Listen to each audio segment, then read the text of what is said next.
The Lord heard his prayer, and the Lord filled David with his peace.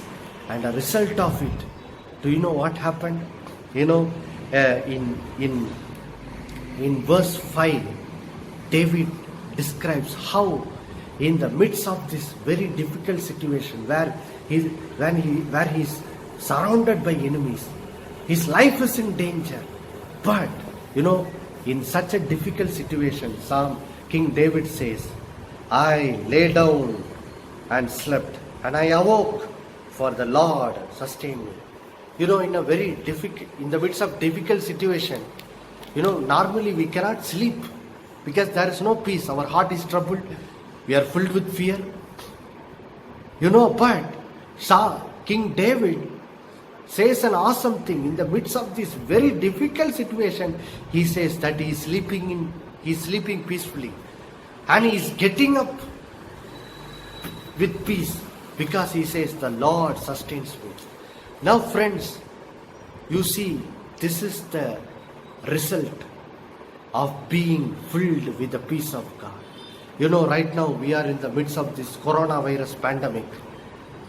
Every day we are continuously hearing the news about the damage that this coronavirus is doing to this world and the people of this world. And because of that, you know, we are afraid, oh, will I be affected by this disease? Or what will happen to my future? So every day there is no peace in this world. Our heart is troubled and fearful. And because of that, many have lost their sleep. They are not able to sleep peacefully. They are not able to rise up peacefully. But friends, when we receive the gift that the Lord Jesus is giving us, which is his peace, the King David says, when we receive the peace of God, we can sleep peacefully.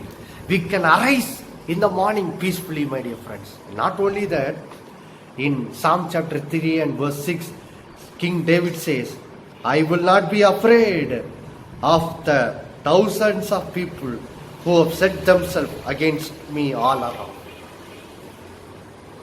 Not only he is sleeping peacefully and getting up peacefully, he says, I am no more afraid of my enemies. Wow, this is a big blessing, right? When you are faced with the enemies, you are always worried about your enemies, fearful of your enemies. But King David says, he is not afraid of his enemies. Why? Because he says in Psalm 3 and verse 8, he says, salvation belongs to the Lord. He says, I am filled with the hope that the Lord will save me. Because he says, salvation belongs to the Lord.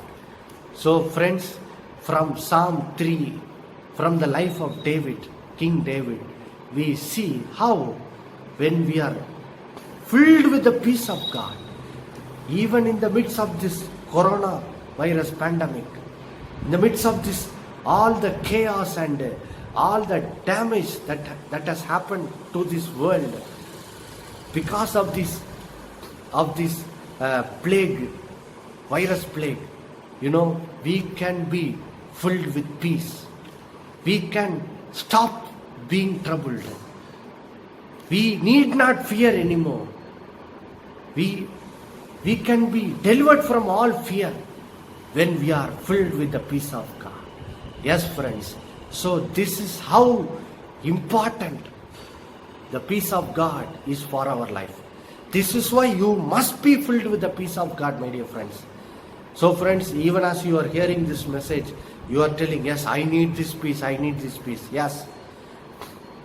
In the coming next few message, we will discuss how we can receive this peace and how we can experience this peace even in the midst of this troubled situation.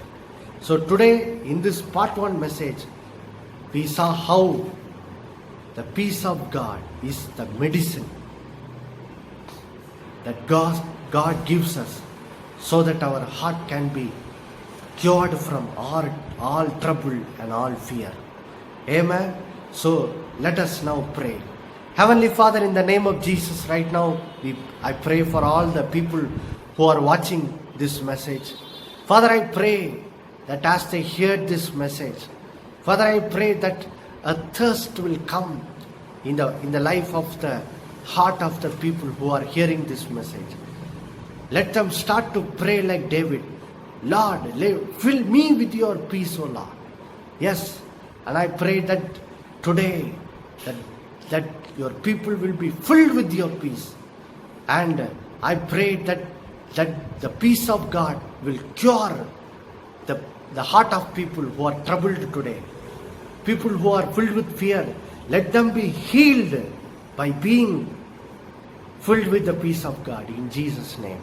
And I pray that they will have a peaceful sleep in the night. And I pray that they will awake in the morning filled with peace, filled with hope that the Lord will deliver them like David. In Jesus' name I pray. Amen, amen. God bless you. In the next part 2 message, we will discuss what is the meaning of being filled with the peace of God. What does it mean to be actually filled with peace? We will understand what is the meaning of it in part 2 message. And in part 3, we will discuss how to receive this peace. And in part 4, we will see how in the midst of this troubled world, how we can enjoy this wonderful, glorious peace of God. Amen. Continue to hear these messages. God bless you and bye-bye.